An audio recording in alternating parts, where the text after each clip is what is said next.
탐사K는 이달 초부터 제주시 한림읍 금왕리 폐기물 처리 업체의 증설 허가 논란을 집중 보도해드리고 있는데요. 이번 시간에는 이 내용을 취재하고 있는 강인희 기자와 보다 자세한 내용 알아보겠습니다. 강인희 기자, 어서 오십시오. 네, 한림읍 금왕리 폐기물 처리 업체의 변경 허가 과정의 문제점 등을 집중 보도해주고 있는데 어떻게 해서 이 취재를 처음에 시작하게 된 건가요? 네, 이 공공성이란 단어가 답이 될 것 같습니다. 이 해당 업체의 역할을 말씀드리면 더 이해가 쉬우실 텐데요. 한림읍 금왕리의 이 이시돌 목장 인근의 폐기물 처리 업체가 처리하는 폐기물이 바로 하수 슬러지입니다. 서귀포 시민과 관광객들이 주택과 숙박, 또 사무실 등의 화장실과 주방에서 사용하고 버려지는 하수를 처리하고 남은 찌꺼기라고 생각하시면 될 텐데요. 네. 이 공공에서 나온 하수 슬러지를 처리하다 보니 제주도민의 세금으로 운영될 수밖에 없겠죠. 그런데 해당 업체가 지난해 1월 처리 규모를 늘리기 위해 증설 허가를 제주시로부터 받은 뒤 이 사실을 알게 된 금왕리 마을과 주변 관광업체 또 이시돌 목장 측의 반대 목소리가 높더라고요. 그래서 무엇이 문제인지 들여다보게 됐습니다. 그렇다면 해당 업체가 서귀포 지역의 그 하수 슬러지 등을 얼마나 처리하고 있고 또 세금은 얼마나 투입이 되고 있는 건가요? 네, 이 서귀포 지역에는 모두 5곳의 공공하수 처리장이 있습니다. 공공하수 처리장의 슬러지를 비롯해서 가축분뇨 공공처리장 2곳의 슬러지까지 처리하고 있습니다. 여기에 제주시 축협 등에서 나오는 폐수 슬러지도 맡고 있는 상황입니다. 5곳의 공공하수 처리장에서 금왕리 폐기물 처리업체로 보내지는 양을 한번 볼까요? 지난 2020년 17,000톤에서 매년 증가하고 있죠. 처리 비용도 꾸준히 늘었습니다. 공공 가축분유 처리장의 처리 비용까지 하면 더 많을 수밖에 없겠습니다. 그러니까 이것이 제주도에서 유일한 민간 하수 슬러지 처리 업체로 필요한 시설이긴 한데 이 처리 규모를 늘리려고 이제 허가를 받는 과정에서 그렇다면 어떤 문제들이 나온 건가요?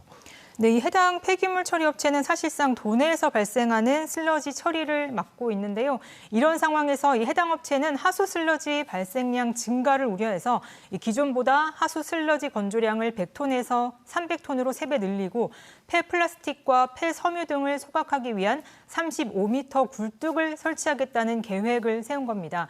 지난해 1월입니다. 제주시로부터 이 같은 처리 규모 증설을 위한 변경 허가를 받았습니다. 하지만 논란의 시작은 20년 전으로 거슬러 올라갑니다. 지난 2002년 해당 업체가 이시돌 목장 인근에서 친환경 비료 사업을 시작을 했는데요.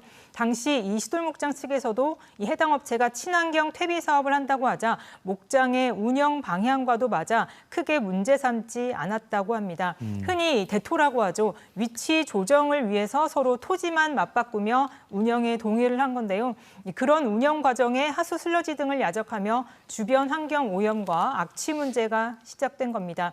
여기에 2021년에는 사업장을 비료 제조해서 또 폐기물 처리 업으로 변경하고 처리 용량을 확대하는 과정에서 논란이 수면 위로 떠오른 겁니다. 그러니까 제주도에 필요한 시설이기 때문에 세금은 투입되고 있지만 악취라든지 또 환경 오염 등의 민원은 잇따르고 있고 주민과의 또 갈등까지 있어서 참 복잡한 사안일 것 같아요. 그렇다면 해당 업체와 행정에서 좀 보다 철저하게 관리를 하면 되지 않았을까 싶기도 한데 아닌가요? 네, 맞습니다. 이 취재 결과 이 해당 업체가 지난 10년 동안 이 환경법과 관련해서 위반한 경우만 17건이나 됩니다. 해마다 한두 건씩 적발된 건데요. 제주시로부터 처리 규모 확대 허가를 받은 후에도 6건의 적발이 이어졌을 정도입니다. 사실상 이 해당 업체가 민간에서 유일하게 하수 슬러지를 처리하는 업체이다 보니 영업정지 처분 대상이라도 과징금만 내는 방식으로 운영을 계속했고 환경법 위반이 되풀이되고 있는 실정입니다. 네, 그 탐사K에서 이제 취재한 결과를 보니까 그 야적지 주변의 수질하고 또 토양, 토질 오염이 굉장히 심각하던데 실태 조사가 필요할 것 같아요. 행정당국의 어떤 움직임 있을까요? 네, 탐사K가 이 폭우가 내린 다음 날이죠. 지난 8월 24일 해당 업체가 슬러지를 야적했던 곳에 토양과 또 물을 채취를 했는데요. 네. 제주도 보건환경연구원에 의뢰한 결과 물의 경우 하수 처리장의 원수보다 나쁜 것으로 나타났습니다. 토질도 목장용지 기준으로 사람의 건강과 동식물의 생육에 영향을 줄 정도로 오염이 된 것으로 확인이 됐습니다. 문제는 이 오염지가 지하수 자원보전 1등급과 바로 맞닿아 있었는데요. 네. 오염된 토양의 경우 비가 오면 지하수를 오염시킬 우려가 더 크다고 전문가들은 입을 모았습니다. 수년간 환경법 위반이 잇따랐다는 것을 감안하면 물과 토양 오염으로 인한 피해는 심각할 수밖에 없겠죠. 이 일대에서 실태 조사 역시 시급한 상황입니다. 이 강병삼 제주시장은 지난 12일이죠. 행정사무감사에서 최근 이 일대에서 실시한 토양 조사 결과가 나오는 대로 강력한 행정 조치를 하겠다고 밝히기도 했는데요.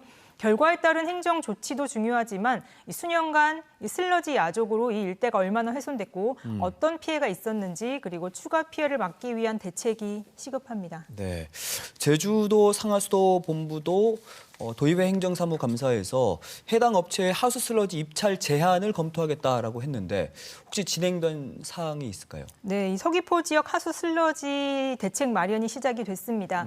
강재섭 제주도 상하수도 본부장은 오늘 취재진과의 통화에서 이 계약법상 입찰을 제한하는 방법은 사실상 없다고 설명을 했습니다. 다만 이 행감에서도 환경오염과 환경법 위반을 일삼는 업체와 행정이 연관이 돼서는 안 된다고 우려가 높았지 않았습니까? 네. 때문에 서귀포 지역에서 나오는 하수 슬러지를 다른 지역 처리 업체로 보내는 방안을 찾기 위해서 출장을 계획했다고 밝혔습니다. 추후 진행 사항도 속보를 통해서 알려드리겠습니다. 네, 저는 이번 논란을 보면서 도내 그 하수 처리, 그 하수 슬러지 처리가 제대로 되지 않고 있구나라고 네. 생각이 됐는데 그만큼 현실이 좀 답답한 것 같아요. 어떻게 보세요? 네, 맞습니다. 이 제주도가 2050 탄소 중립을 기치로 이 수소 에너지 전환과 또 그린 수소 생태계 모델 마련 등 친환경 미래 산업 육성에 집중하고 있지 않습니까? 네. 하지만 정작 이 도민들과 관광객들이 쓰고 버린 하수의 자체 처리도 어려운 현실이 안타까웠습니다. 특히 행정 처리 과정에서의 아쉬움도 컸는데요. 시간이 다소 걸리더라도 제주시와 업체 측이 허가 전 사업 변경 내용을 주민들과 논의하고 현장을 한 번이라도 가봤다면 지금보다 갈등으로 인한 사회적 비용을 더 줄일 수 있진 않았을까 합니다.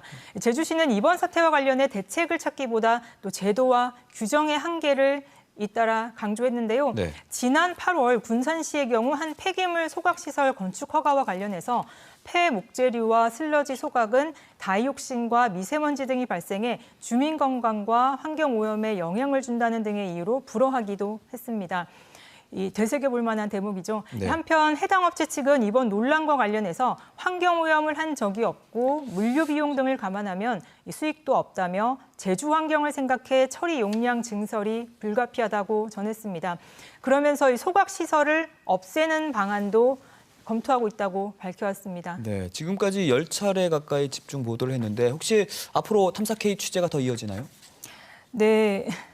이 청정 제주의 제대로 된 하수 슬러지 처리 방안과 또 제주시와 상하수도 본부의 대책 등을 추가 취재해서 전해드리도록 하겠습니다. 네, 그렇게 해주시기 바라겠습니다. 오늘 수고 많으셨습니다.